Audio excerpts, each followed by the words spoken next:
This is great. So many people. I need to expand my people screen. Fabulous.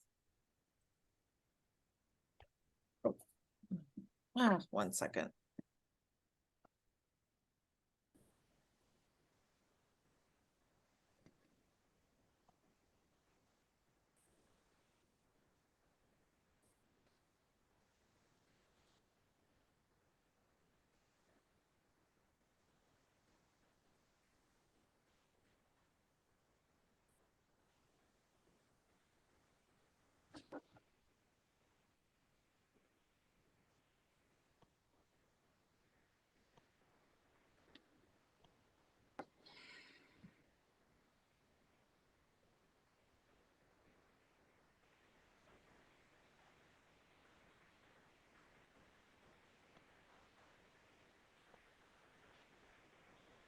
All right, I just spilled something. Sorry about that. I just had to quick clean it up. Oh yeah, Shreya's here. Okay. So I think we can call the meeting to order. Is that right? Yep. Okay, perfect. So let's call the meeting to order and let's start with public comments. Robert. Do we approval of the minutes? Oh, approval of the minutes. Yep. Thank you. We had one amendment, proposed amendment. Do you want to talk about that, Dick? Okay, well, it's not a big thing, but I didn't like the way that the minutes summarize the presentation about the salt thing, about getting the blending valve in. It made it sound like that the fix is to just put in blending valves and we don't have to replace old water softeners. And I felt the way the minutes sounded is like we as a committee were recommending that this would be a good choice. And I'm not against doing this, but I felt that was what the Emily, I forget her last name, the presenter was saying, is this something they want to try? But I felt that should not come as a recommendation from the committee that this is the fix. I feel the fix that we should really look at is getting an inventory of old softeners out and replaced, and maybe MMSD start looking at grants to do that.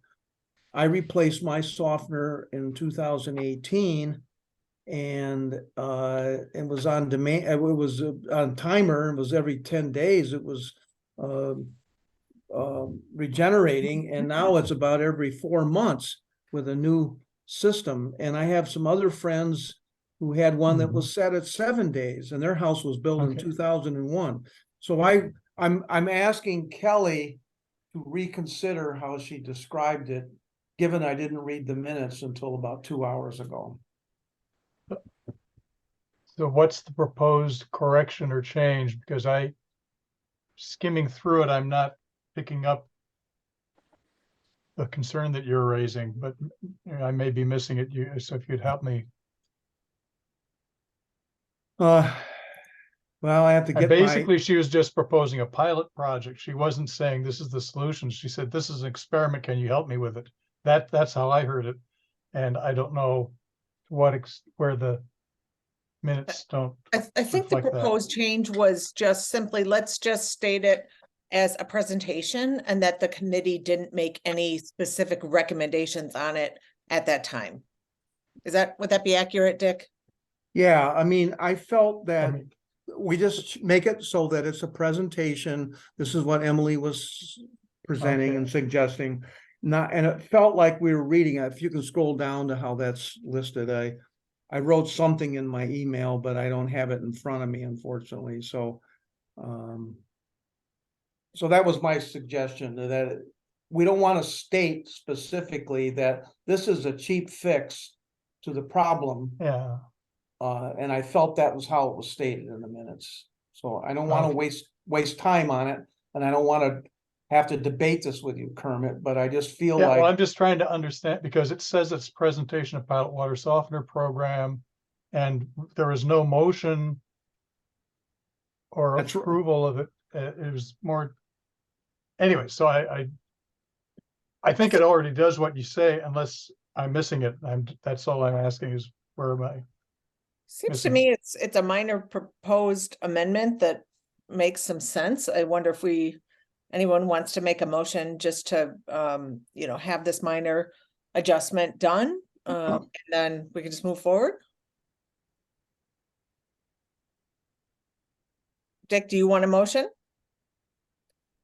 well, I'm gonna let other people make it. I mean, Okay. I made the motion. I mean, I guess I'm suggesting this, I'll make the motion. I'm suggesting some wording change to reflect what I said in my email, and I'm trying to find my email, unfortunately. Yeah, That I sent out before the meeting, try to get Kelly to, and you, I sent it to you, Christy, too. Mhm. And I just didn't want it to make it sound like that this is what we are recommending, but rather is just a presentation by Emily. And that, this is what she was presenting, and just leave it simple. Can you scroll up just slightly more? I think it says it. Blending valves can be installed in all existing softeners and much less expensive than replacing softeners. They provide a longer-term solution compared to softener replacements that are more feasible. And I just want to make it clear that that's what MMSD was doing, and it just felt like this was okay. something that we were accepting, and I don't think that's the case. In fact, I don't agree with it. I'm not saying we shouldn't do blending valves as a suggestion, but I think getting rid of old timer-based systems and finding out how many there are, but I believe there's a lot of them, because my friends have a 2001 house, and that's what they had until they just replaced it a few months ago. Yeah, I don't know that we have enough data to say that that is a longer term solution, maybe. So cutting out all of that just sort of fixes the concern. Deb, you have a comment? Well, this is what Emily suggested. So why don't we Yeah. say that? Emily suggested blending valves can be installed. I mean, Right. it's not that we're saying it. She's the one that said it. Yeah, Wouldn't that solve the issue? yeah, basically make it as her presentation, and if she says something, that's fine. It just felt like that the wording here was something that we are interpreting. Fair enough. So So, maybe So- that, So add Emily said in her presentation that blending valves. Yeah. Emily suggested blending valves, blah, blah, blah. or Emily said, Well, yeah, whatever. whatever. Yeah.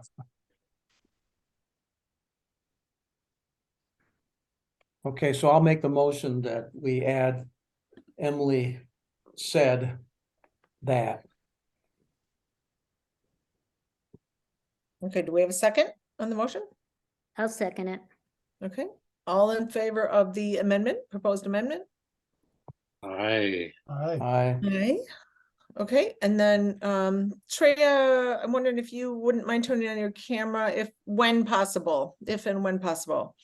Thank you. So we can see what you vote that way. Okay, so any other proposed amendments? I'm not hearing any, I'm not aware of any. Are there any other proposed amendments to the minutes? Don't see any. Okay, so therefore, everybody approved the amendment. So therefore, the minutes as amended are approved. Did I do that right, Kermit? I think that sounds like it flies. Because, Great. yeah, that was the only change we made, and we already approved it, so.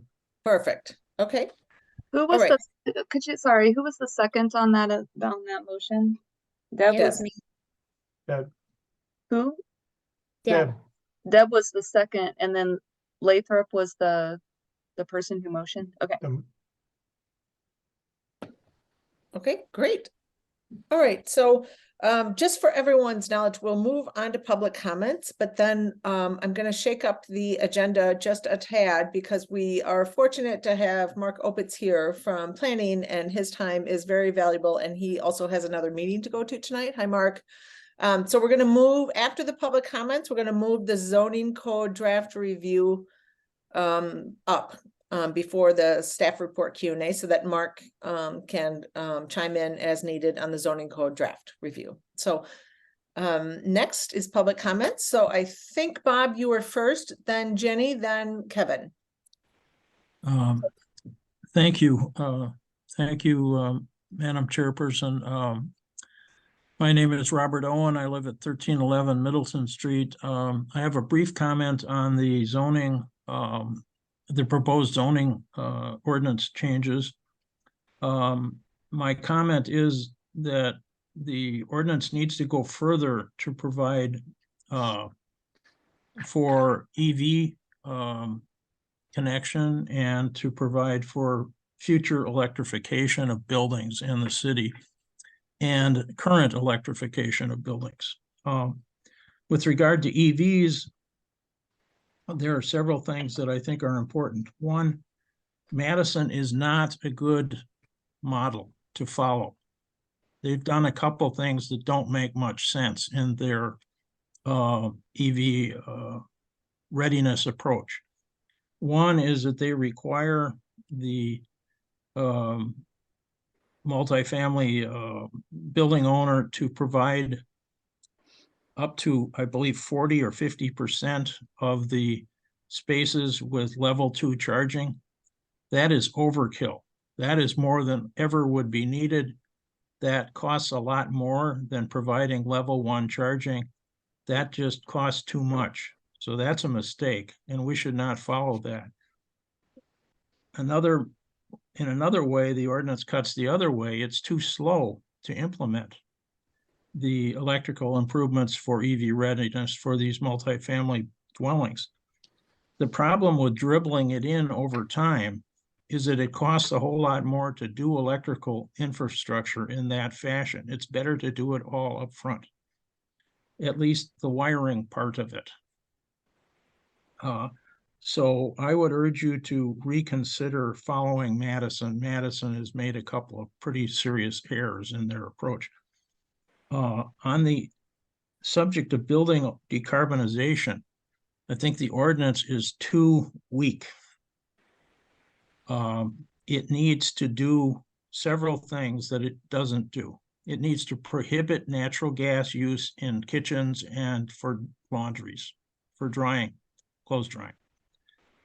These are health hazards. The city is absolutely empowered to regulate for health, to protect the health of the citizens. It should ban gas in kitchens and laundries. Flat out ban. Now, with regard to other gas appliances, the city may not have that same latitude. However, the city can and should require that building owners wire their buildings so that those heating and water heating appliances can in the future be converted to electricity at lower cost. Not wiring for them up front increases the cost. Again, there is no need to leave that additional cost on homeowners and apartment owners in Middleton. We can avoid it by being smart up front. Also, being smart up front, we should require that most single family homes have 200 amp electric service, and many larger apartments also have 200 amp electric service, because that's what we're going to need when we electrify our heating and our kitchens and have an EV plugged into the same system.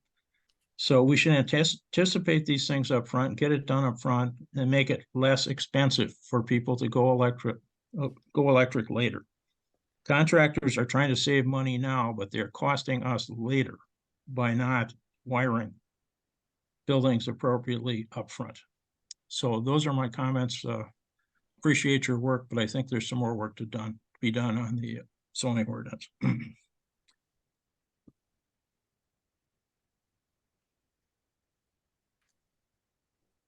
Christie, you're muted. Thank you. Thank you very much, Bob. Ginny, you are up next. Okay, I'm Ginny. Can you hear me okay? Yes? Yes, okay. I'm Ginny Corwin. I'm president of the Middleton Beach Road Neighborhood Association, and I'm here to talk about item 22 of the Amendment 2 of the Comprehensive Plan. Our residents strongly oppose the recent proposal to build 2 large apartment buildings on the soccer field site between Middleton Beach Road and Allen Boulevard. The proposal shows approximately 75% of the western part of the site as avenue mixed use and 25% along Middleton Beach Road as established neighborhood with only a small catch pond to manage runoff. Ideally, this site should be zoned conservancy with zoning designation CO. The goal should be to minimize as much impervious surface as possible, along with improving stormwater management. We ask this committee to make such a recommendation. If that is not acceptable to you, then recommend that a small portion of the site along Allen Boulevard be developed as avenue mixed use, and the remaining larger portion going toward Middleton Beach Road be conservancy land or possibly low-density single-family housing. To be clear, we are asking to keep this site for water retention to mitigate future flooding in the lake. And here's why we're asking this. The avenue mixed-use portion will create mostly impervious surface, which will significantly worsen water infiltration and runoff to the lake. Historically, this site has retained water from high rain events. After the floods of 2000 and 2008, the site was too wet to play soccer on for 2 months. The engineers say they can manage the stormwater by adding a small retention pond, but the bulk of the water will be directed to culverts which spill directly into the lake. This will increase the runoff to the lake and be much worse for residents living there, the lake, and the entire Dane County watershed. At the developers' public meeting recently, the president of Clean Lakes Alliance strongly declared that Lake Mendota would receive much more toxic runoff if the soccer fields was made largely impervious, countering the efforts of so many stakeholders to improve lake conditions. A representative of Wisconsin Wetlands Association made similar comments. Residents at the south end of Middleton Beach Road have all experienced serious, costly damage to property from heavy rainfall and severe flooding. The city should support what the comprehensive plan states. Preserve the role of wetlands, prairies, and woodlands as essential components of the hydraulic system and valuable wildlife habitat. Protect shoreline and floodplain areas accordingly. This is a prime example of that, and we are looking for help from you to make that happen. Thank you. Thank you, Ginny. Okay, next on to Kevin. Good evening, members of the Sustainability Committee. My name is Kevin Spittler, and I reside at 6848 Frank Lloyd Wright.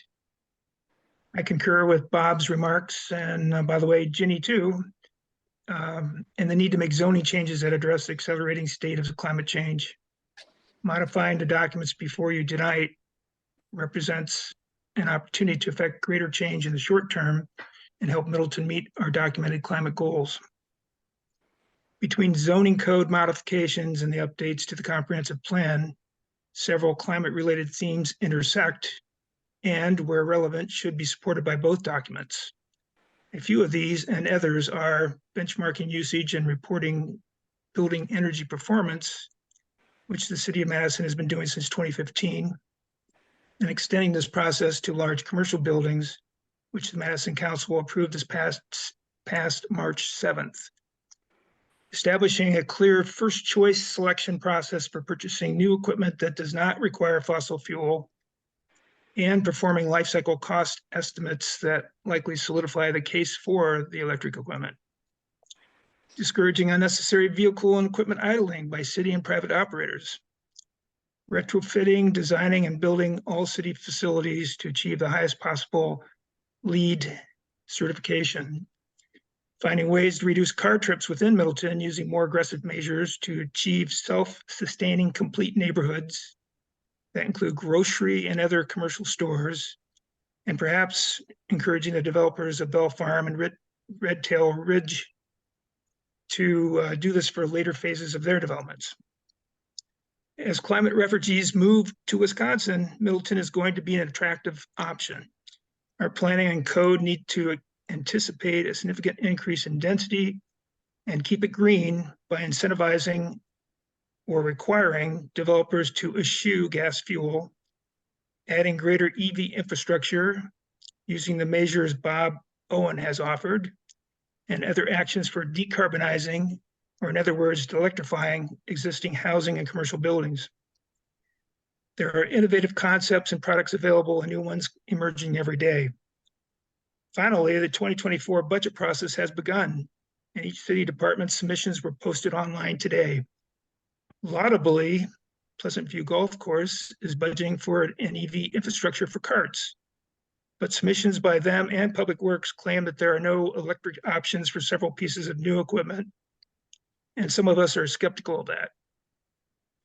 Many of the final decisions may be fait accompli by the next Sustainability Committee meeting on October 16th, and the final decisions will be made before the November meeting. Therefore, the April approved sustainable purchasing policy and its implementation plan, including a life cycle cost estimator, should be part of the process now if they are to be influential this year. Thanks for giving me the opportunity to speak once again. And by the way, congratulations to Kelly for being recognized later this month in DC for Middleton's LEED Gold certification. Thank you, Kevin. Laura, I see your hand up. Yes, I just wanted to ask, Jenny mentioned a specific ordinance right at the very beginning that I didn't get to write down, or could you just state that again so I know specifically what you were talking about with your comment? It's item 22 of the list of changes in Amendment 2 of the comprehensive plan. And it's really related to the future land use map change. Thank you. Thank you. Laura, there's a number of amendments that have the number 22 next to them, but this one is about halfway. It's the first one that's numbered 22. It's on the second page of the amendments. Okay. That Okay, helps. page 19. Yeah. Okay. Or 3 of 170. I don't know which you're looking at. Okay, Okay, thank you. we will move forward. Thank you. So let's go to the zoning code draft review now. So let's see, I'm trying to figure out who, I think maybe people who worked the most at length on the Sustainability Committee's feedback should go forward. Deb, would you like to start with this? How do you want to do this? The zoning code was very long, the rewrite. Yes. And so I don't know if people had time to read the comments that we looked at. I wrote down what Bob Owen said. So I don't know if you guys want to discuss. Is that appropriate? Yeah, I think it is. Mark, let me ask you, do you have comments you want to make from the get-go here at first, or would you rather us have our discussion and I want you to feel comfortable jumping in whenever you feel like you should jump in. You don't need my permission if you need to jump in, okay? Well, I would just say I'm here to listen today to what you have to say. So Okay. My memo speaks for itself. I was simply trying to highlight areas that I thought might be of particular interest to the committee. Okay. Thank you. Yeah, I think if people have comments, comment. Otherwise, do you want to go over just, try to keep it as, summary and brief, Deb? Or would you rather not do it? It's just kind of long. Yeah. Do you want to just like bullet point it? Like, okay, well, all right. So the rewrite started out with a list of definitions, and we thought that native versus invasive ought to be part of those definitions so that everybody is aware of what we're talking about. Because throughout, we're suggesting that native plants be used because of their long roots, the better for infiltration and water retention, and they don't dry up in the drought as easily as grass does, et cetera. So if we had those definitions in there, then we knew what we were talking about. And then we also thought that impervious areas, the definition that's in the rewrite includes gravel and pervious pavers, which if they're pervious, how can they be impervious? So we're thinking that those two, gravel and pervious pavers, should be taken out of the definitions. And as Herb Garn said, that's consistent with the definition in the stormwater utility ordinance. So if we keep those two definitions the same, that would make sense. And then the last, go ahead. Well, I will take Christy up on her offer just because I'm trying to get clarification. Okay. Deb, are you saying that we should not treat pervious pavers as impervious? Is that what you just said? If they're pervious, how can they be impervious? Because over time, pervious surfaces can get clogged. And so we took the more conservative approach to treat them as impervious because we know that a lot of Okay. property owners, including the city for that matter, do not maintain pervious surfaces and they lose their porosity over time. So we were being more conservative from a stormwater management, groundwater infiltration perspective. But shouldn't it be consistent then in the stormwater utility ordinance? Shouldn't it be the same definition? I don't disagree with you. I'm just telling you what our approach was, and I'm only focused on the zoning ordinance, but I think your point is valid. I just wanted to give you the background as to why we recommend, why we're going with what we did with the zoning ordinance. Okay, because I know gravel can get compacted as well, so that's probably the same idea. That's helpful, Mark, though, too. Thank you. That Yes. viewpoint. Yep. I know you're supposed to vacuum pervious pavers to keep them pervious. So, But not with the gas appliance. not with the what? Correct. with the- Not with a gas appliance, Oh, like a Yeah. fossil fuel, electric, It's- Deb, electric. okay. Oh, I'm demonstrating my listening skills. Go ahead. Sorry. We like it. Yeah. okay. Okay, so then the next section that we looked at was electric vehicle ready parking spaces versus electric vehicle installed parking spaces. Those definitions should be in there so that folks would know, what they're talking about. If they're electric vehicle ready, they basically are wired to have a charger. And if they're installed, they have the charger there as well. And I think that's what Bob was talking about, that he would like to see a lot of installed parking places. In other words, have the infrastructure ready to go up front for putting in the charger. Okay, so, all right, and then the next one that we had talked about was in section 10.03.06. And basically, the city is putting in there that if they're going to allow higher than 4 stories on, let's say, apartment buildings, then they could say, well, if we're going to let you put an extra story on or whatever, then you must do this. Well, what are the 3 requirements that we would suggest that they do if they get that variance where they can build higher? And so we said the building must be net zero. That's the first thing. And then they should have bird-friendly glass requirement and or design that's bird-friendly for all new buildings. And then here's where I need some guidance.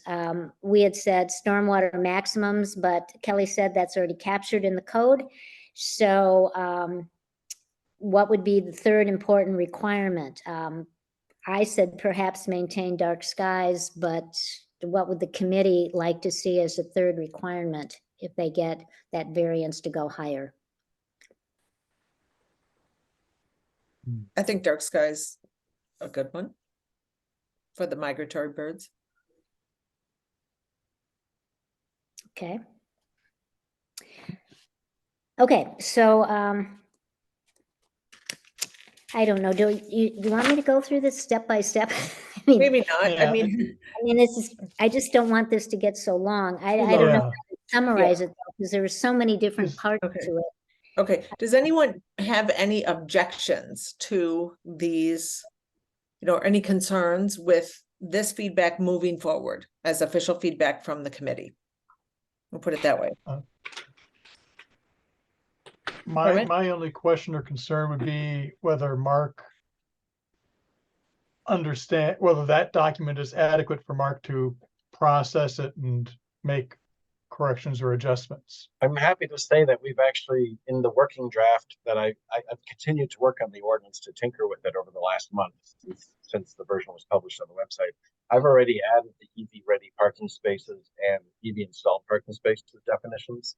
So some of this I came across previously. I don't know if it was from you, Deb, or somebody else directly, but I've already, I'm looking at it on my screen right now.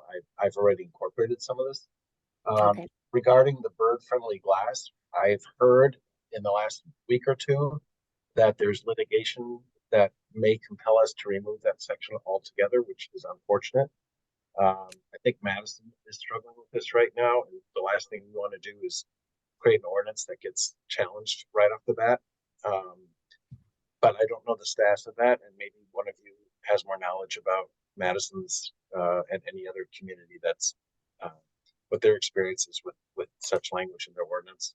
And then the other comment I have is that regarding the comments from Mr. Owen about having local governments regulating or restricting the use of natural gas. I'm aware of only one state, and that's New York, that has allowed a ban on gas. Mark, you're a little bit, just. Horribly. Horribly, is that better? Yeah. That's Yeah. better. Yeah, we're Okay. having, our computers are not as good as, the new laptops we have aren't quite as good as the old ones, it seems, from an audio standpoint. So what I was saying is I've heard that there's one state, New York, that has been at the forefront of regulating natural gas, having local governments be able to impose restrictions on the use of natural gas.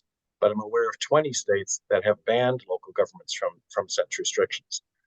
Wisconsin is not one of them, but at the same time, no Wisconsin city has adopted in a zoning ordinance restriction on natural gas. So the question I would have is whether that's appropriately done with zoning or with the building code.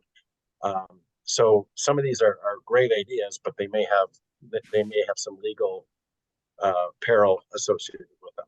So that's my reaction to what I've heard so far.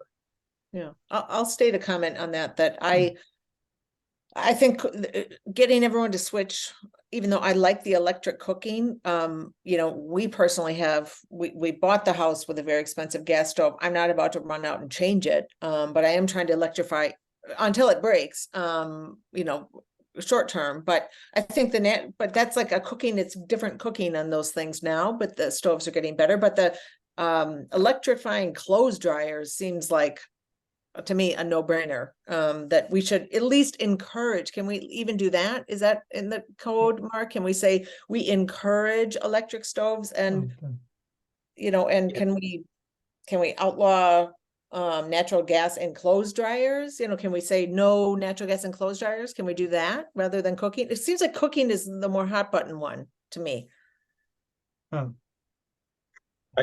I would want to defer to our building inspector and our city attorney as to what is more appropriately a building code standard as opposed to zoning. Zoning is strict, is correlated with land use. Okay. And obviously how the property is used. If it's using gas, you can make a good argument that there's a nexus there, but I'm not prepared to comment on whether we can or cannot. Okay. Fair enough. Kermit, did you have something? I was going to say, getting back to your question or discussion about how to perhaps expedite processing of this agenda item, I would be happy to simply say that I'm willing to vote, say, on a motion to approve these recommendations from our subcommittee as being endorsed by the committee as a whole. And my only question was, is this document intelligible to Mark so that he can implement our recommendations or explain to us why they get turned down? And if it is, then I think that might be the best way to move the agenda along Okay, and have our say. that sounds good. So you are willing to make a motion. Does that mean you just made a motion? Yeah, I move that Deb, you have something Middleton else. zoning, what? Is somebody, I can tell Deb has another comment. Well, I wanted to answer Mark's question about the bird glass Okay, decision. And I contacted Madison Audubon, who was part of getting this ordinance for bird glass, bird collision-free glass in Madison. And she connected me to Brian Lance, who's part of ABC. And you might have seen his letter about, no, that's in our packet. And he is responding to what is in the building rewrite or the zoning rewrite. And so if you might want to look at that. However, as far as the litigation goes, Madison won the first round, and they've been instigating their building code for bird-proof glass or whatever. But there is an appeal, and the appeal says basically that the zoning code should not include anything about bird collision-proof glass. It should be in the housing code or the building code. building code. And that's building code, and that's what the appeal is all about. But he also said if he were the city of Middleton, he would wait on putting that into either code until the litigation is over.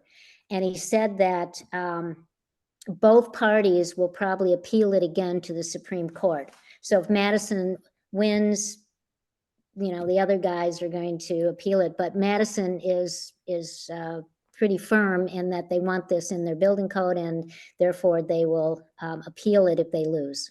So he says it's going to go to the Supreme Court. So we probably should wait so we don't get involved in another litigation. And I had heard that, everything you said, I had heard, that was the direction I had heard as well. And thank you for pointing out this letter in the packet. Mhm. thank As you. disappointing as it is. Tony, do Mhm. you have something? Yes, I would like us to consider the statement that Bob Owen made.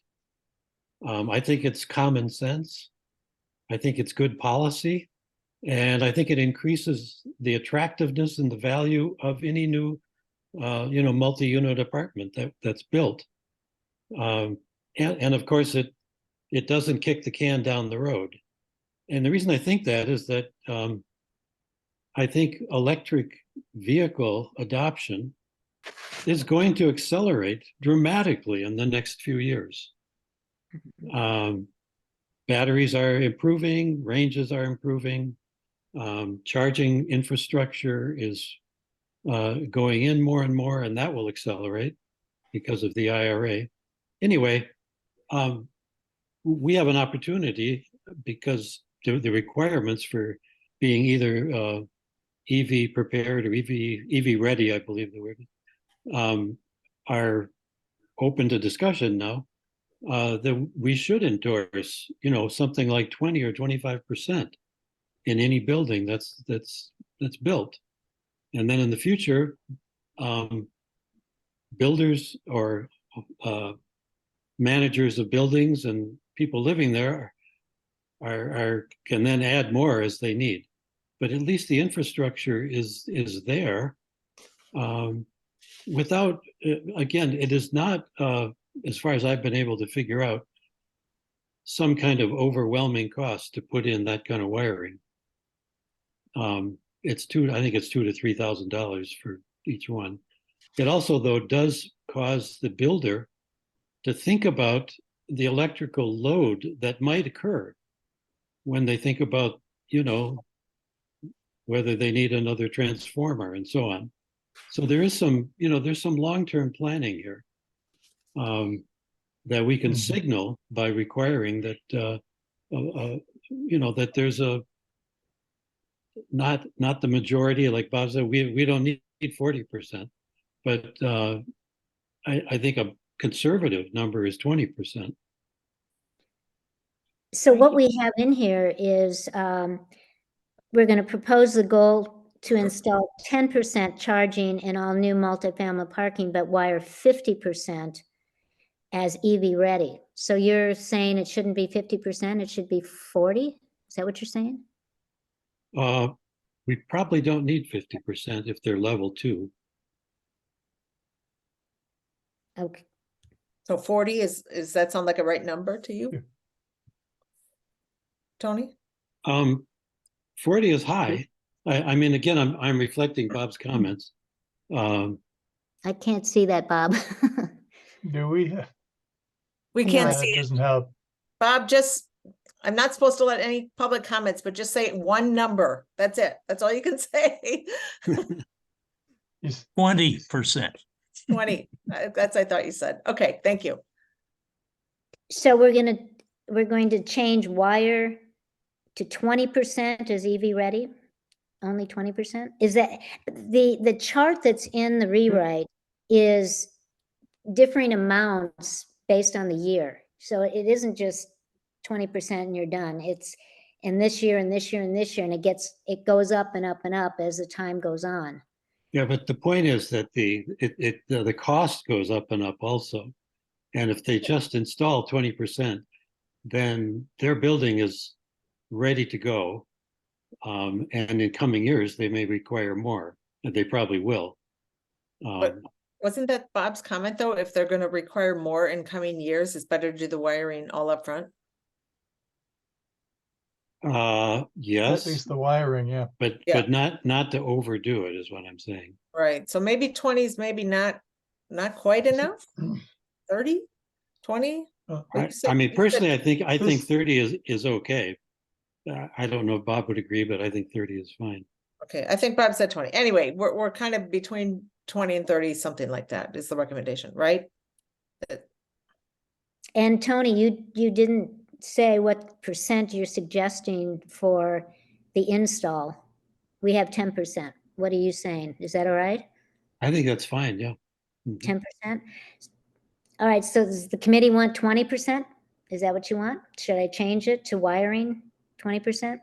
I like that. It's more wiring up front. But It's That- less no, than what that's- I have. That's it's less than what they're asking. Oh, it's less than what we yeah. have.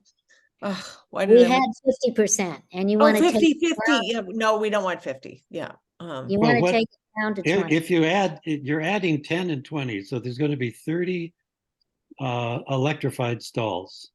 I mean, 30%. 10 of those will be with chargers installed, and 20% will be ready. Would be And right. that seems like a reasonable requirement. That's not excessive for the developer and gets the building a very good start. I agree. I think that's a good mix.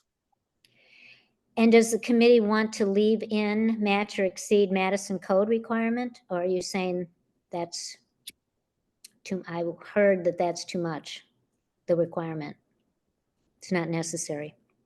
Yeah, I don't think we need to match Madison's standards. Okay. All right. And then we simply said have them reviewed as time goes on to make sure they're up to date. And because as we've heard tonight, EVs are going to potentially explode or not. We don't know. I mean, but Dane County has been purchasing EVs on a regular basis. So, okay. Anything else? The rest of this is kind of talking about curb cuts are needed to let stormwater get into vegetated areas, should be vegetated with native vegetation. And outdoor lighting, we just said follow the dark skies initiative. So I think that's pretty much it. I'm able to follow all that. So if I do have questions, I can follow up individually with Kelly or those of you who worked on it. Perfect. Thank you for joining us, Mark. Okay. You're welcome. The wonders of technology. I'm monitoring the other meeting on my phone, and they need me in 3 minutes. So this Right worked there, out. well, look at that. Okay. All right, you are signed off. Thank you very Thank you much. for- Mark, there's the And- American Thanks, Bird Mark. Conservancy. Oh, There's- what, go ahead, Deb.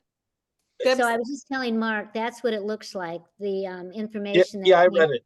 I read You it did? while we were talking. So, Okay. yep. Thank Oh, you. you did, okay. Oh, you're good. I just didn't realize it was in the packet. I hadn't looked that far ahead, I guess. So, and I wanted to just add that if any of you do have individual additional comments as you look at this further or other sections, feel free to write to me individually. We're happy to take any and all feedback. thank And the you. deadline is? Well, last week and this week we've been going to committees. So the focus really is on committee feedback, but all along I've been encouraging committee members to write to me individually if it's typo related, not worth mentioning to a committee. We're going to have a series of open houses starting in 2 weeks. Public open houses, so that will be starting September 28th, going through October 14th. And then ultimately we'll need to have a public hearing, which if all goes well, we're planning on October 24th. So there'll still be opportunity in the next few weeks to provide enhancements, to offer some suggestions for enhancements. And then the hearing itself may still result in some changes too. So this is still a very active process, and there isn't a deadline of this week per se, but the sooner the better. Got it. Okay. Okay, thank you. Thank you. Thank you, Mark. Okay, so I believe, do people feel like we've covered this topic item? The only question Yeah. I'd throw in at this point is, do we want to formalize the recommendation with a motion and a vote? I like that. And if so, I will move that we forward the document titled Middleton Zoning Code Rewrite Comments from City Sustainability Committee to Mark Opitz for incorporation into the zoning ordinance we With have- changes, with, sure, with whose changes? the changes we just made. Okay, The committee as- made, with changes as previously discussed. yes. I'll second the motion.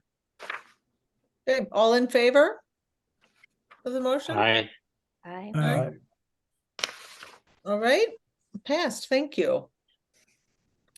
Okay, next we will, I'm sorry, Jenny, we have to restrict public comments to the beginning where the public comments is on the agenda. We've moved past. So next time, definitely please take advantage, of that time at the beginning. Kelly, do you have something? I was just gonna say, I can stop share and then bring up Tony Browse's document that he forwarded us late Friday to go over the comp plan amendments. Oh, okay. Shall I just go over the comp plan? Sure, that'd be Okay. great. And I'll share Yeah. comments as well on the screen. Yeah, I thought the amendments were appropriate and often very good. Yeah. On the first page, I really didn't have any real comment at all. The parts in red that Lisa Gennaro had added seemed really good and appropriate. I don't know if anybody else has comments about those, but they're pretty straightforward. I agree. On the second page, I think the language at the top about favoring first-time buyers is really good, and I think that's really important that be in there. to that guidance towards land use and development. The next one about incorporating the sustainability city plan actions. Obviously, I endorse that. I think we all do. I do have one question, actually, that probably someone can enlighten me about. On the next item, it says change the definition of multifamily residential, and then it uses the phrase live work units are allowable in multifamily residential. Can anyone tell me what a live work unit is as opposed to just a work or just a live unit? Kelly, is that where there's like a home business in the house? I'm not sure. I think if you have questions specific to planning that gets really in the weeds and technical, you'll have to talk to Abby and Daphne because they understand all the definitions of all the housing. It might be useful to focus on the sustainability items for this committee. The comp plan is a very big document as well, like the zoning code. So there is a lot in there. Yeah, I would like to potentially head off a discussion as well regarding the Allen Boulevard, soccer field discussion, because that potential project by that developer has been pulled now at this point. I really think what we should do with that is not discuss it here and just, put attentions to the future land use map rezone just through the regular plan commission city process. That's what I think, because there's no point in discussing a project that's no longer a project. I'm not discussing the project. I'm discussing the rezoning. The amendment says that they want to rezone that parcel in such a way that, as Ginny was pointing out, it will be largely impervious after it's built according to the limits of these two kinds of zoning. So there'll be a double zoning for the. Yeah, okay. I just think, yeah. I would like the committee to not endorse that rezoning because for all the reasons Ginny said, but because basically it's not taking into account watershed issues, runoff, stormwater, infiltration, potential damage to homes, and really a lot of potential damage to the lake. And I know that I've talked to the stormwater person at the DNR. He has serious questions about it. Clean Lakes Alliance and Wetlands Wisconsin, other stakeholders are very much against it. Yeah. So, we could say for sustainability reasons that is, we could say something general, like that is too dense because it involves too much impervious surface, and say something like should be a lot less. Maybe we don't have to be specific. We could, of course, be specific, but I would just like at least a sense of the committee that is overbuilding on a green space that has really, really important and valuable, really important value for stormwater management and for the health of the lake. So it's my position that it's not that I don't disagree with you, but it's my position we should, in my opinion, that we should, for this particular issue, follow the plan commission, follow the process through the plan commission, because seems like that's more their area, and put our sustainability, feedback through that process. That's my recommendation. How do you do that? How will we do that? Well, I mean, Kermit, do you have a comment? Yeah, I'll just offer that it appears that we're discussing sustainability issues, suggestions related to the comprehensive plan.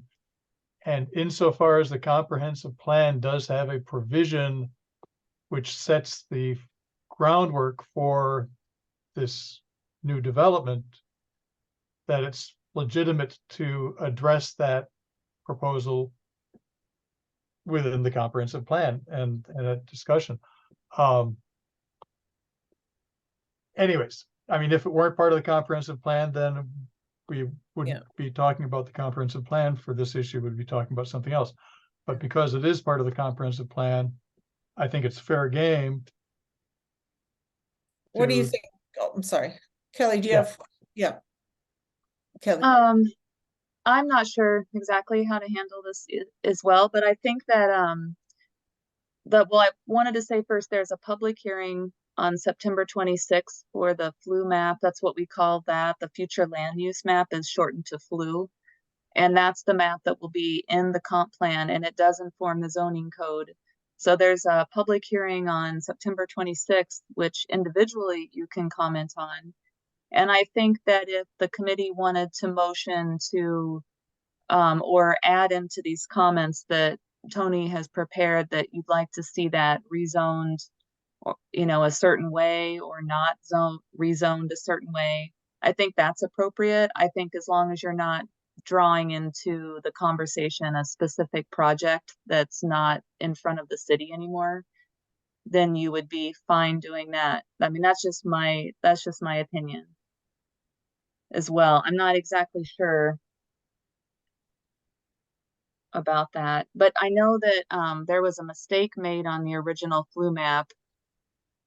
In the comp plan, it shows up on the FLU map as, I think, single family unsewered.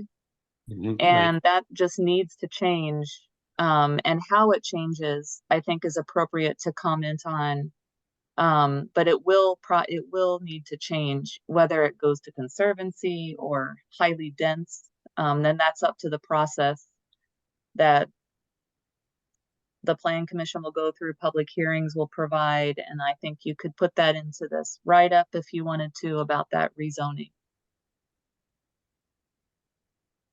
So Kelly, you're saying we should comment, or we can comment on it in the way you just said, that I think you could we comment have, on we the have serious rezoning. questions about it from a sustainability standpoint. Yeah, I Yeah. think it probably strengthen your position, if anything, not to bring in the previous developer's proposal Right. because it's no longer in front of the city. Right, But right. if That's if you're off the table. yeah. But if Okay. you're discussing the actual, you know, process of rezoning and revising the FLU map, then I think the committee can say what it wants about that for sure. I mean, that's fair game. Kermit, you have something? So one question I have here, I mean, do we have a similar document to what Deb and company put together for the zoning on the matter of the comprehensive plan? In other words, do we have something where we said, this is what we're recommending on this point? And I see the amendments to comprehensive plan, but I'm not clear exactly where it gives the recommendation. I see right now a lot of backstory. Yeah, Kermit, I really thought that the amendments needed very little comment. Uh-huh. I mean, there's many that are notable, but I didn't see that there was, you know, issues. And Right. you know, except for this one. So I wrote up a page and a half. It doesn't Just say on this issue. Okay. it doesn't say a recommendation. It just says some options that the committee could potentially consider. You know, one of them is what Christy was just saying, that let the process proceed through public works and, you know, future negotiations with whatever developers, you know, come forward and so on and so forth. But we could also, you know, we could recommend something specific. We could say there should be a watershed study aimed at the health of the lake. And that would involve not just this parcel, of course, it would involve that western shoreline of Lake Mendota. Or we could say, we would just like this to be seriously reviewed by the Water Resources Management Committee as to whether or not such a zone, would really be harmful in terms of stormwater management. So there's a number of things we could recommend. So from your evaluation of the options, do you have a recommendation of what we should recommend? No, I'm sorry. Well, Laura, did you have your hand up? No. Okay. Go ahead, Tony. I would recommend something like this, that the zoning proposed for the Allen Street parcel requires too much impervious surface and will jeopardize stormwater management, we think, or we believe, or we have reason to believe. We would like the matter to be appropriately studied and considered before zoning is decided and printed on the flue. Because once it's on the flue, that's a communication to developers to go ahead and build a large building covering 3/4 of that parcel facing Allen Boulevard, and still a large building, a 2 to 3 story building on the Middleton Beach side, and where they would be able to get adequate stormwater management, I don't know. I'll comment on this. Oh, Laura, you first. Yeah, I was just kind of, like I said, following up, listening to what he said. I like that he pointed out that we could have the water committee look at it, because that's really kind of what we're talking about here, is the impact on lakes. It's all about water. So as a committee, we could say, we are concerned about this, but we are not experts in this. We need to have the water experts. We could recommend, that to have, however you word it, the water expert people look into it before it gets rezoned on the flue. That was just the point I was trying. Yeah. I agree with everything here, and I very much agree with the concerns about the, the flooding and the, the watershed and things like that. The one thing that is with a proposal like this,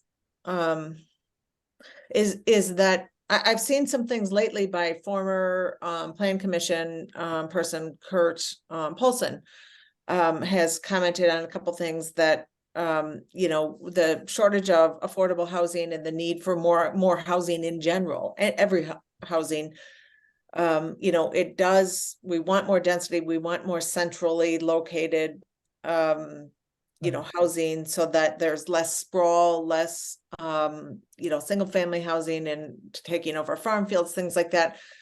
I mean, our neighborhood included, nobody wants it in their neighborhood. So I guess I want to have these concerns appropriately looked at, while still somehow understanding that there is a housing shortage and a need for more housing and density. So I don't know if we can work that in here. That would make me a little bit more comfortable with it. I think you could work that in there, like have what Kelly's kind of or what's being typed up now, and then just, like you said, make a statement along those lines about how to balance the needs, of affordable housing with, the environmental needs, because, they're both real and both important. And right now it looks like they're being overlooked. And so again, that takes it back to the water guys. Maybe they can develop half of it and make half of it something and then have some sort of infiltration on top or have gardens on top of the building to Right. capture stuff. Yeah, I mean, if they can Right. do those Right. types of things, like, you know, we require, if there would be building on that area, to Right. require them to do, I don't know if we can do that, or recommend that they do the, you know, I don't know, gray water, all that stuff, I don't know. Yeah, I didn't want to give the impression that this was an either or. I mean, I think personally that the solution is, you know, 25 or 30% of the land on the Allen Street Boulevard side can have a pretty substantial apartment building built there, you know? But that I would say more than half of that land should be actually improved for water retention if they're going to build that. But that's not, you know, it's not an either or. There's Yeah. like, and I would add one other thing too, where it says, impervious surface and would damage infiltration and the health of the lake. I think it's good to specify that we're concerned about the lake. I know sometimes when in areas where the water table is so high, it's really difficult to infiltrate water. So in some Yeah. cases, although it doesn't look this way, and I can't say for the site at all because I'm not a stormwater expert, nor have I studied the soils in the site, but sometimes you can actually improve the runoff even with building if you do it right and you include Yeah. green infrastructure and green roofs, because sometimes green roofs can even slow down water and transpire the liquid more than Mhm. it just sitting on a water table that's almost level with the land. So I don't think Right. that there's any way we can figure that out as a committee, but I like the idea of asking water resources or, you know, some kind of study be done to look at that so that any building that does occur on that site must improve stormwater runoff or retention more than it currently stands. In the business park area, there was a lot of wetlands and some of it was really mucky and not in a good way, not in a healthy wetland way. And so some development out there actually improved parcels of that land, which when you look at it, you might think that's a disaster that they built in a place that was so soggy. But so I don't know for sure. I mean, that's not my decision. It's not I don't have that leverage in the city and it's not my expertise. But I'm just trying to throw out like other ways of thinking about it. I like the way Yeah. you spun it personally, Kelly, that, you know, it was just a little bit of a flip that, you know, the proposed zoning change for Allen Street partial, you know, sustainability proposes things that reduce impair, you know, water run, things like that, whatever you said that was, you know, to try to reduce and minimize as much runoff and as possible. I can't remember the exact words. Right. Just kind of improving. So like any development should improve the infiltration, or, you know, any development should improve the infiltration or Yeah, it was Reduce just on a more runoff. positive, I think it might be received Yeah. better. It was a more positive, you know, this is what we're suggesting from a positive standpoint, rather, yes. you know, we don't We're even not- really know. Yeah, What, like I said, we're not saying don't develop it. We're saying develop it in such a way that it improves Please. on the current situation. yes, and I would reduce add, risk. especially in a shoreline district. Yeah. So Yeah. this on the map, this is zoned as both a greenway and a shoreline district, Yeah, and which is reduces you know, sorry, so there are concerns about shoreline issues and the health of the lake and so on. Yeah. Dick, you're up. Okay, I've been listening to all this, and the Water Resources Commission looks at individual projects and evaluates them for just exactly what we're talking about. I don't know who first proposed it, but I really like the idea of referring this whole thing and whether rezoning is appropriate or whether some kind of recommendation could be made by the Water Resources Commission about the use of this parcel. I think this is a recommendation that fits with our more overview of general policy stuff, and that we should be suggesting that they take an active look at this whole thing before that gets in some kind of a flu rezone that I think Tony was making a point on. I guess Right. therefore I'd like to see a motion agree. made that this whole issue somehow succinctly write up, be referred to the Water Resources Commission for evaluation on the appropriateness of building and on this site, and whether rezone is appropriate. I would be glad to make that motion as it's written there. If there's, unless there's more discussion. I'd like to say we beat this to a pulp, you know. Yeah. I think we can make a motion and make a referral, and that moves it forward.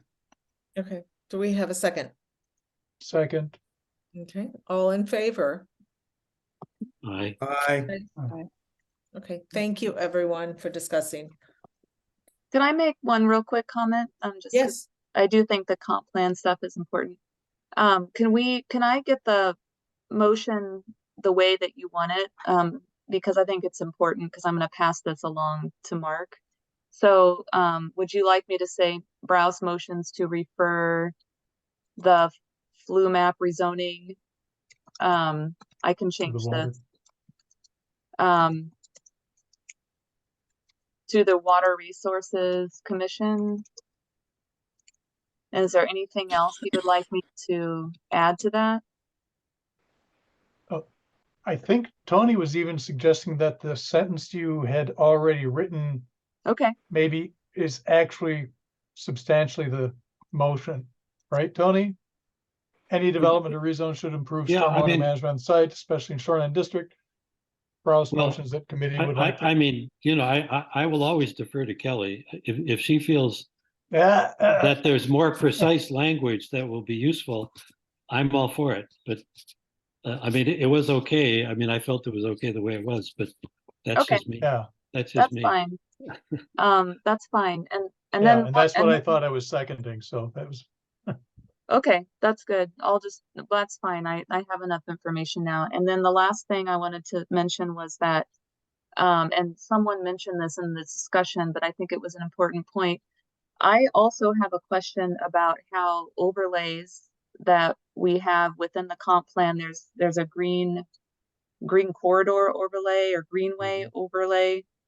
Do those have any bearing on the underlying zoning? You know, it's a question. I can't speak to it. No. And I think it's okay for our committee to have a couple questions in our comments for Mark or for the planning department and plan commission to consider. Because I think those are, you know, we do these studies, we have urban greenway studies, and we create overlays. But if we do have that map created, what should or does that affect the underlying decision making for the zoning underneath those overlays? I really poured over the zoning code to find, you know, definitions and requirements and things like that. I really couldn't find any requirements connected to an overlay.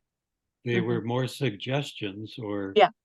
Please consider, you know, we should consider, you know, X, Y, and Z. and there was something in the comprehensive plan document itself which explicitly said the comprehensive plan is not regulatory. It Yeah. is guidance only. And so if that greenway map is part of the comprehensive plan and is not in some other way mandated by ordinance, then it's only advisory, and it's up to the city through the council and through the committees to implement that plan. Well, I think it's just, and this is just my opinion as an individual. I think it would be valid if you were ever at a public hearing or at a council meeting to ask council and staff, how do you consider, even if it's just advisory or as a recommendation, do you consider these overlays when you make Mhm. decisions on zoning and rezones, just to see if they're considered. Yeah. 'Cause I don't really know. And I've been a part of a lot of meetings. Yeah. Mm. That's a good point. Yeah. Well, there is one other amendment that actually relates to this. Let's see, it's on the third page. Where it says, let's see. Yeah, it's a land use strategy to support the top priorities for regional development. The very first one is reduce greenhouse gas emissions and foster community climate resilience, which is actually an underlying theme about stormwater management. I mean, the 100-year storms are going to be 50 years and so on, Anyway, I mean, there is language in here that says that we ought to consider those things. Okay. Mhm. If people don't mind, I think, oh, go ahead, Kermit. Well, I was just gonna, I think I'm heading the same direction you are, but as far as like finalizing our recommendations for the comprehensive plan, then Tony, are you essentially laying out for us that you would recommend all the amendments that have been proposed as being appropriate and that Yes, the Sustainability yes. Committee should endorse? Yes, yeah. I In mean, which case, I think we need to, it'd be best if we could find some way to phrase a motion to say, the amendments listed in the, whatever the document is it Mark's letter or are consistent with sustainability guidelines and vision, and we approve their recommend their approval. I mean, is that Yes, I think that's what we're looking for, a motion. okay? So if that was intelligible, there we go. Recommend yep, Uh, sustainability The approves. Sustainability Committee, upon review of the 2023 amendments to the comprehensive plan as proposed by planning staff 8/3/23, recommends their approval and views them as essentially consistent with our sustainability vision. So was that a motion? Yes, Okay, do we I have, so move. do we have a second? I will second. Okay, all in favor? Aye. I Nick, you're voting, you're in the dark, okay. Not in the dark in general, but in the dark on the screen. he's practicing for Halloween. Yes, Man, just that's kind nice. of Yeah. The sun is setting, but I'm still awake. Yeah, nice, okay. Okay, thank you, everyone. Thanks for that robust discussion. Okay, next is the battery storage at the police station. Kelly, do you want to just give a quick summary on that?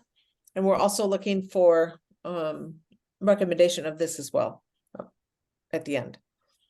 Yeah, we did finally did a bid opening for the battery storage project at the police station, and we received 3 bids, which was great. They're all reputable companies. We liked all 3 companies. The low bidder was Eagle Point Solar, and you can see in the bid tabulation that I have pulled up, there's 3 columns. There's Eagle Point Solar, Faith Technology, and Staff Electric. Eagle Point Solar was the low bidder at $369,000, which is within our budgeted amount we have for this project. And we must select the low bidder by state statute if they're qualified, and they are. And so what I need from the committee is a recommendation to council to approve this bid award to Eagle Point Solar for the battery storage installation. And then that will go to the council meeting in the next council meeting, not tomorrow night's, but the following council meeting. And then once that we have that, we'll approve a contract with Eagle Point, form an agreement, and then that will start this year, and probably due to the battery lag time on ordering those, will be installed in early 2024. Deb? I'm muted. Okay. I was just wondering, the engineer estimate was 250,000 and the actual bid came in at 369. That's quite a bit different. Isn't that, am I looking at this wrong? Yeah, I'm looking at this right now.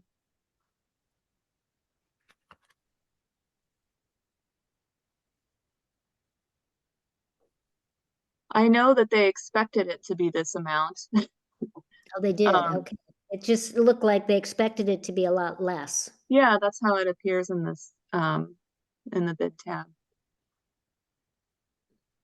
But being that Eagle Point is a lot less, or somewhat less than the Right. rest of them, I guess I moved to accept the Eagle Point solar bid for the battery installation and battery storage. Okay, do we have a second? Kermit, do you have a comment? I'll second, I'll second, and then I'll say technically, it is allowable to have discussion after the motion is moved and seconded. And so, because we're dealing with a specific motion, I think that would be appropriate. So I will second, and then you, Christie, as the chair, can call for any discussion on the motion on the floor. All right, that's a good lead in. Do we have any discussion on the motion on the floor? Without seeing any, let's take a vote. All in favor? Oh, and I'm sorry, actually, I was going to ask Kelly just a quick clarification. Oh, go ahead. Given that you said that state statute says we have to take the lowest bid, our motion is essentially just saying what? That, I mean, because Council always prefers that a committee review something like this first. okay, Like to have more on these things as a order of process, I think, for city business like this. okay. So just a little I bit of don't- an extra underscoring that we still think is a good idea, kind of thing. I guess, I mean, I could take it straight to council and exclude the committees, but the council might say, did Public Works look at this, or did sustainability look Yeah. at this? It's not so much that they're like asking for the validity of the whole project and let's go back to square one and really talk through whether we should do Yeah. this or not. It's more like they just want more people to look on it. Public Works may look at this and say, oh, we've worked with this particular contractor many times and we feel they're very negligent. We have legal issues with them. So in that case, we want you to take a second look at their eligibility, or if are they truly qualified bidder. And in that case, that might be a case where something could get caught in by another committee. Yeah. Laura? So my question is, I just don't quite understand the math going on here. So I'm for the project and stuff, but to make sure I understand it, I see the general, I guess, at the top. And then if you add 1, 2, 3, you get the general overview. That makes sense for the engineering estimate. It makes sense for Eagle Point. And I think it makes sense for staff. But if I look at Faith, then they've got like 369, 995. And then for their like general for 4, 5, 6, it says like basically 46, 937. Yeah, they did not do it correctly when they submitted their bid through our online service, Quest CDN. They did not put their numbers in the way we wanted them to. And that would have been an issue if their bid had been the lowest. We would have had to have decided what to do about that. But because they're not the low bidder, they did not win the bid. So it was somewhat of a moot point. Yeah, because they did show their bottom line as being 369,995. So Eagle Point squeaked by with a $900 difference. Right. But then they've got 389 like underneath, like in the very middle position. See where it says like 369 plus this other stuff, and then they've got 389, and then the base bid is back to 369. Yeah, we So had I mean, oh yeah. go ahead. We had an alternate bid. We put in an alternate bid in this in this bid, and it was to provide additional controls that we would like for those to be a part of the project, but we were worried that requiring those in the bid would push the project over the budget that we have. And so we broke it out into, well, this is what we absolutely need is the base bid, and we would really like to have this alternate added to that if you could do it. And so that was a requirement that the companies would submit alternate bid prices. And so for all of them, they came in over budget when you add in the alternate bid amount. And Okay. Faith did not do theirs correctly. Like they put 46,937, but they should have added that to the 369, and that should have been what was on that line. Okay. So yeah. So that line includes the, like you said, the alternate. So if you did add that, it would still be more than Eagle Point. And so, all right, so I get it now. Yeah. The 389,000 by Eagle Point is there if you have all the goodies in it, and then the 369 is your base bid. Yes, and that's what we would have to go with because 389 exceeds our budget. Okay. All right. Got it. Thank you. Mm-hmm. Okay. Any other discussion on the motion at hand? I don't think so. So all in favor of the proposed motion? All right. Okay, I think that is a pass. Great. And then, so we're set there. Next one, 6, operating budget. Kermit, do you want to handle this one, or do you want me to quick summarize and we'll move forward? Yeah, I guess my quick summary would be, we got updated numbers and there's about $5,600 left unallocated and unspent. Christy and I are planning on meeting between now and next month's meeting. We are inviting at this point any quick ideas or suggestions that people want to throw into our pot as we stir things up to prepare some more specific ideas or proposals to review and approve at next month's meeting. So we can take a couple minutes for any thoughts that people might have right at the tip of their tongues. If there's nothing or whatever does come up, we're happy to take email input later. And Perfect. Kelly has helpfully put up the expenditures so far and the more precise numbers down to the penny.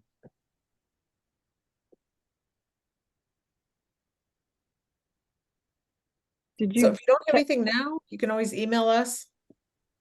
I just had a question. What about like Kelly? Did you get your intern this summer? No, Like, we didn't have an intern this summer. We do have an intern right now who's hired by the planning department, and she's doing a lot of planning work, but she's also helping me with some projects. So there is the potential to ask her if she would consider staying on to help another month or two with sustainability specific projects. And I don't know what she'd say. I wouldn't want to put her on the spot without discussing with her. But we could potentially use some of the money to help support her position. Right, because as I recall, we did say that you can forget in a previous one, and last year we ended with some extra money too. So it seems to me that if you need help and there are interns and we're always having excess, we could have that. Right. Would be a good use. And we're always having an excess of work that Kelly's trying to get done. So. Yep. Deb. We should have some money in the budget. Well, maybe not. I was thinking Sustainable Middleton Awards, but they actually are awarded in 2024 for 2023. So never mind. We don't need any money for that this fall. It'll be all out at the beginning of next year. Yep, yep. Sorry. A good thought. Yep, okay, please email us, maybe we'll keep it rolling, but keep email us if you have thoughts. I have some ideas. Kermit, I'm sure, has some ideas, and we'll come to you next month with specific suggestions. Right, Kermit? Yep, Okay. that's the plan. Okay, good. All right, thank you. Okay, so next on to the blending valve pilot options. I don't know, has everyone had a chance to review the options? There's 3 options. Kelly, do you want to just quickly go over the, just bullet point the 3 options? Yes. Okay. I'm not muted. Emily Jones reached back out to me after the last meeting to clarify what options would be. And so the options would be these. The committee members you could just purchase. If you want to take part in this pilot, there is no requirement, pressure to take part in this at all. It's simply a pilot project that they're allowing, they would like to work with Middleton on. And so that there are some, she provided me with options. One is that the committee members would just purchase and try the valves on their own. It would require their own spending, but it would be simple administratively. Option 2 would be that the committee receives a grant. So you would have the valve and the installation paid for by MMSD as part of the pilot program. And the third option would be to expand the pilot group beyond committee to a small group of Middleton residents as well. And then we would stipulate, or MMSD would stipulate, how many additional volunteers they could receive funding to be a part of this pilot program. And committee members could still participate, but it would give an opportunity to more people in the community. So those are 3 options that she wanted your feedback on. If you would like to be a part of this pilot, then the next step on her end would be to receive a photo from you of your softener, and then she would put that into a spreadsheet, and they would understand what kind of equipment they're looking at. And then I would work with MMSD to find a plumber or a contractor who could do these perhaps as one chunk and install all of the blending valves. So I'm opening that up to now discussion. I'll give a quick comment. Oh, no, you go ahead first, Laura. No, go ahead. You can go Okay, first. I was just going to say that I had talked with Kelly about this earlier, and originally when I heard about this project months ago, I said, sure, I would be happy to be a pilot person, but I spoke too soon because it was before I knew a little bit more about what it was. And it actually ties into Dick's comments and feedback too. In 2020 or 21, we replaced our water softener to the most efficient possible. And so I really don't feel like with the most efficient possible now, all the state-of-the-art things, we need this. So I don't think I'm the right pilot person. So Laura, go ahead. Well, I was just looking at this from, a real pilot study, which would include both, like you said, people who have the worst And the softener, and the other end, which would have the most. So it depends on how serious in the weeds they want to get with this pilot study. But I mean, it comes down to obviously cost and everything, balancing cost and benefits, but opening it up to a small group of Middleton residents, you're going to get a broader view or a look at different types of water softeners than just our committee. And so I think they would probably learn more by having a broader view and having it open to a lot of other people.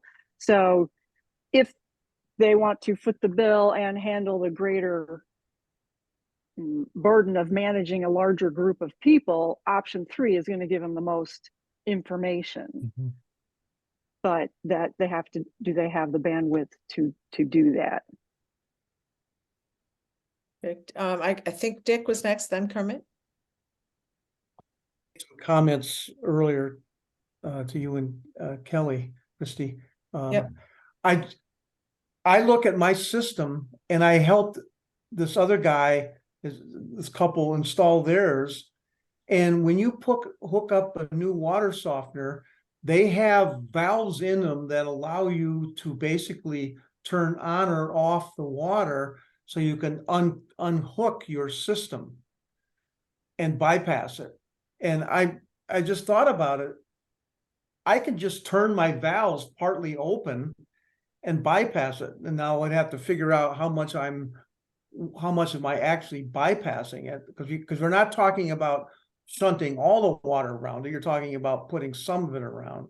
So I think you need to meter what you're actually bypassing versus what you're going through it. I just feel that this study is, yeah, I can see why they're saying it, but I made my comments before that I feel what we really need is an understanding of what kind of water softeners we have in the community.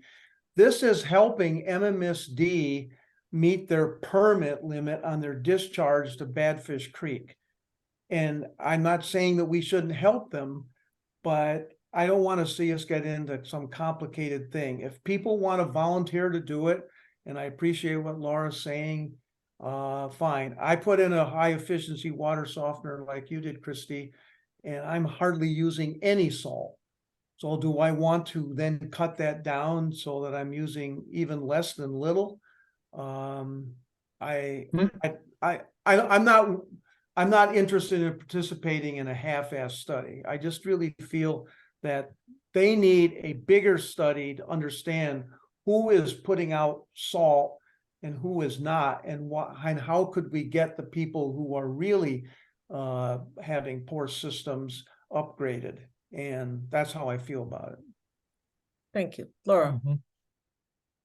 Yeah, I was just going to follow up on that, you know, if this is a pilot, then expanding it to a small group of people is going to help you know what kind of, you know, water softeners are out there. I bought a new home, a spec home. I didn't have a soft water heater or soft water softener where I came from. I have no clue what I have.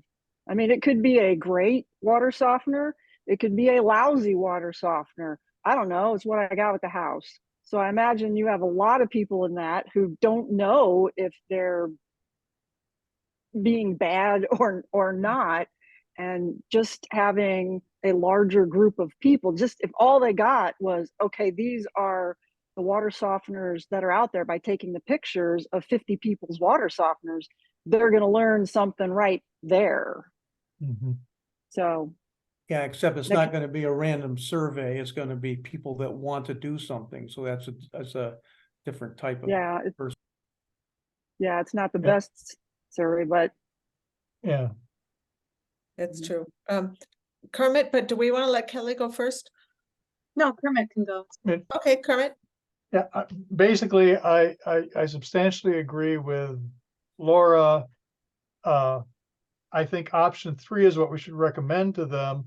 I hear Dick's concerns that, well, this isn't going to be a meaningful study, and I'm kind of thinking, well, if it's meaningful enough for them to do it, more power to them. We're not consultants for their study design.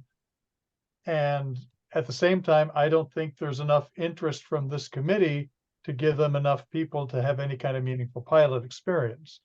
So if I were to if I asked for a recommendation, say you guys should try option 3, and we might help you out with a little PR, but we're not going to manage the project for you. You need to do the recruiting and see what happens. My 2 cents. Thank you. Kelly. I was just going to make the quick comment that one thing Emily mentioned to me on the phone when we first discussed this was that they wanted to understand better how people felt about having the installation done, and then if people feel like once the blending valve is installed, if their water is adequately salted, or if they felt like, oh, we hated it, like suddenly as soon as we put that blending valve in, our hair was the, they want those to hear those reactions, because not everyone, they were saying not everyone can afford to replace their water softener. But if they could instead reduce chloride by spending $150, $200, how easy would it be for them, and what kind of reaction would they have if they went ahead and did that? So I think they're also looking for sort of user friendliness of a blending valve situation for people who can't afford a new water softener, and also to get data on how they actually work and what people think of the water once they've done the blending valve. Like, in some ways, I feel like our committee would be a group of people who would be like, it's fine, like I don't need much salt in my water. But there may be members of the public who are really used to highly salted water, so they may try this and be like, no, take it off, we didn't like it at all. And that might be useful information for them.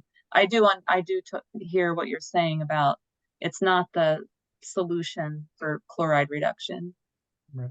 It's just one data set, I guess. Yeah, Dick, I'm sorry, you have another one. How much salt or hard water, I should say, should go into your water heater. And nobody's going to understand that, because that's really where the calcium buildup is most important. And I just feel that this, I mean, I'm not against, I'll probably abstain on this because I'm a scientist and I like to see well-designed studies. And I just think this is, I get why they're wanting to do it, but I feel the real issue is, let's get an understanding in the community of how many poor systems are out there. Because I know if you're using a poor system, you're really putting a lot of salt on, and let's go after the real problem.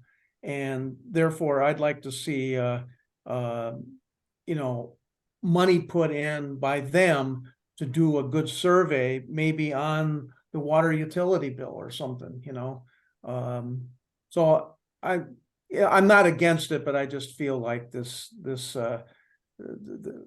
a better study could be done, and then let's look at the real culprits of the problem, not want to get Christie's all ultra good water system even split in half of that, when there's people putting out 50 times more salt than that. Yeah. Kelly, do you have another comment? Your hand, or okay. Okay, so well, it's up to the committee. What would people like to do?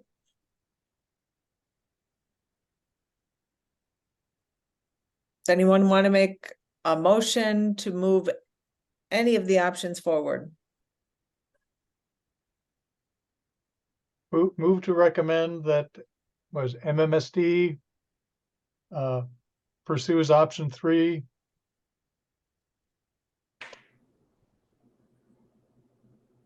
Okay, I'll second that. Okay. I mean, it's short to the point. I mean, Okay, do we have any discussion around the motion at hand? Not going to have any recommendation that maybe MMSD should also pursue a study to determine, maybe link to the water utility bill, link to determine what kind of softener systems we have in the community. So we're just gonna go with, okay, put the pilot thing in and let it go. Is that what I'd like to see? Is put a recommendation in that they also include money to do this survey, and maybe get an intern to help on that. Can you add that to the motion, Kelly? Okay. Okay, so, well, that's amending the motion actually though, Yeah. right? So, yeah. yeah, so I can say I accept it as a friendly amendment. If I understand it correctly, we additionally recommend that MMSD puts together a survey. Was that the thrust of it, Dick? Yeah, well, they would support a survey and to determine what types of water softeners homeowners actually have in the community, And just as a caveat for ourselves, we could recommend that they would maybe fund this. And Kelly, would it be appropriate to have an intern be used and then use the water utility as a way of sending out what the actual survey instrument would be? I wouldn't want the city managing any intern for an Yeah. MMSD survey or pilot, but on their end, we Yeah. recommend that they, you know, put together, like you said, that they put together a survey, and how they do that Is up to them. internally, I don't know. But we could definitely put the information out through our utility bill in the spring. Yeah, it's okay. So basically, we would make the recommendation that we would recommend, in addition to option 3, I guess is which is on the table, that we would suggest or recommend that MMSD develop a survey that could go out with our water utility bill if they fund the survey work. Deb? Would MMSD, would they also fund the paperwork that would go in the bill? Wasn't that fairly expensive, Kelly, when we added? Yeah. Oh, exactly. I mean, they got to come Yeah, up with the for- money to do the whole survey, which includes, you know, the mailing, the printing and the mailing as an added flyer to our bill. They would have Yeah. to fund that. It's Okay, not, that wasn't in the original amendment. Okay. well, that's Well, what I one- intended. We're recommending that they do it. We're not recommending that we do it. They would probably, like they did in the last utility bill, they sent us a finished sized half sheet graphic that then we put in our utility bill to send out. And I agree that they could pay for this, but one way we might sweeten this whole deal is that I do think April would be a really great time to send out some really snazzy public communications on the IRA or other sustainability topics that would be appropriate to put out in the utility bill. So maybe theirs half page could be part of that. And then we would work Mhm. on the other Yeah. 3 half pages, or however you would want to do that. That's completely up to the committee. That's just an idea. We have money to do it. Yep. I think we should take advantage of the utility flyer for sure. I do want to draw everyone's attention to the 820, and I'm sure everyone's feeling it. So I would like to wrap this one up, and I definitely want to Yep. get to Shreya about Green Team. So So the motion, there's a motion on the floor. We can vote it up or down. Yep. And So it's been amended by Dick's suggestions. I don't know whether Kelly can read it back or whether we have a good enough sense. let's call it a good enough sense, I think. All in favor of the motion at hand, just in the interest of time. Okay, great. Shreya, you're up. Go for it. Yes. Okay, so we had our first Green Team meeting last week. They mostly just went over what Green Team was for like all the new people because it was the first meeting. But what I thought was important was they established 5 committees: plastic waste, thrifting, garden club, and then elementary school visits, and then environmental education. So what I'm gonna do next meeting, I think it's a week from now, there, like I'm trying to add, like we were trying to make the garden for the school, so I was gonna try to add that to the garden club because I think it's more they're trying to implement a sprinkler system rather than like actually taking care of the garden itself. So I have to talk to the president about that. And then I also would like to make a composter committee, so I will let you know next month how that goes.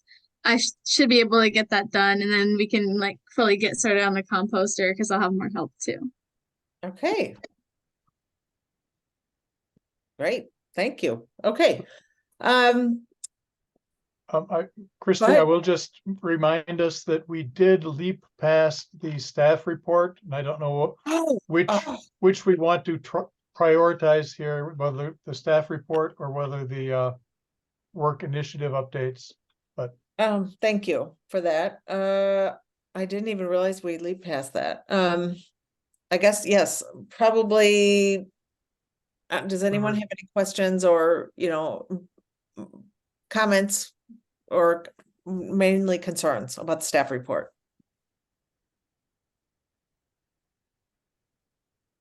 No. I'll take that as The no. essential comment is, great job, Kelly. I'm Yes. so excited to see all these great projects rolling Yes. down the pipeline. Yes. Okay, I will quickly say that this sustainable purchasing policy, we're waiting on the implementation plan, and that has become a monster of a project. And I am going to push that to hopefully Dean. He is in Italy right now, and I'm going to ask him if he would be willing to take that on as a project to finish it. He's already provided a lot of helpful input on it. I am wondering if he would be willing to put it all together and synthesize it. I don't know if that's a yes, but that's a plan for where that is right now, given other commitments of other members. I'm sorry, And that then was the we- purchasing policy. I'm sorry, Christy. I The missed the opening. implementation plan. So the policy is done. That's what was referred to earlier in the meeting. Okay. Done in April. Implementation plan. Yeah, and Okay. it was even, I think Kevin gave a comment about that in his public comment, but the implementation plan is the next thing that everyone's been waiting on, and you've heard us talk in Yeah. the last few meetings. It's just turned into this monster. And so, but Dean already has a good handle on it. I think he's actually the best one to put this all together with Bob Owen's really good, feedback and input, and just really try and make it, a working large document to move forward. So that I'm going to talk to him about that when he gets back, but he's on a trip, and so I'm going to I don't want to interrupt the trip. Yep. Okay. Let's see, we have Good Neighbor Fest. We're really close to the end. I thought it was great. Any other feedback, comment? No? Good time was Okay. had by all. Yes, and just thank you to the committee members that helped us out. It was tremendously important because we lost all the high school kids except for Sharia. So Yeah. thank you, thank you, thank you. Yeah. Okay. And we talked about the other things. Council updates. Council person is not here. So our new council person, John, he couldn't make it again tonight. So I think I'm not sure if that's 3 in a row. So I'm actually gonna, That's maybe 4 or 5. yeah. He hasn't made a meeting since being appointed, which is And I even concerning. reached out to him personally today. He told Kelly on this weekend that he was going to be in Massachusetts and couldn't be at the meeting. So I sent him a message back and said, well, good thing our committee meetings are Zoom. So could you make it from Massachusetts via Zoom? And I did not hear from him. So Yep. I'm going to ask him for coffee, to see if we can meet in person and I can get more motivation here. But otherwise, I'm not sure what other path to do. Yeah. I think I hate to be harsh, but it could be appropriate to review the number of missed meetings, and perhaps if it's 4 or more, I'm thinking we might want to approach the mayor for an alternate. Well, I talked last meeting about it's 3 or more consecutive. I think Yeah. when was the first meeting? Would have been March or April? Yeah. Am I remember? I Why mean, don't May. May? Okay, Okay. it was only May. Then it's May, June, July, August, September. So that's Yeah. 5 months. Okay. So how about this? I will talk offline with about this issue and see what I can come out and give you an update. Kermit, we're going to talk on the budget anyway, so let's Okay, talk yeah. about that a little bit. Okay. Okay. One other point I would like to make on this, there's one other person that's missed a bunch. If we had one less committee member, 9 instead of 10, then our quorum could be 5 instead of 6. True. So even if one person, I'm not saying the council person, that person should be on, but if the other person has missed so many, if that person were not on, then we would only have 9 committee members and then our quorum would be 5 instead of 6. That seems a little easier to get by the people that usually come to our meetings. True. Okay. Kermit, let's talk about that too. Yeah. Okay. Okay. Any other agenda items? I want to try and end, you know, we're short, so, you know, email us or spit it out right now. How's that? I have a quick thing to say really quick. Yeah. During one of the green team meetings later in the year, I wanted to like, as like the composter committee comes together, if one of you like on the committee would come and like kind of like guest speak or kind of talk, I guess it would like motivate like the high schoolers. So maybe just think about that if anyone's interested. I'm sure many of us would be willing to do that. So yes, just ask, put out the ask, and we'll find someone. We'll do it. Thank you. Yeah, that'd be great. Okay. So thank you so much, everyone. You know, we tackled some tough topics today for sure, and I appreciate everyone's input and preparation. So do we have a motion to adjourn? Motion to adjourn. Do we have a second? Deb, all in favor? Good night, everyone. Thank you so much. Really appreciate it.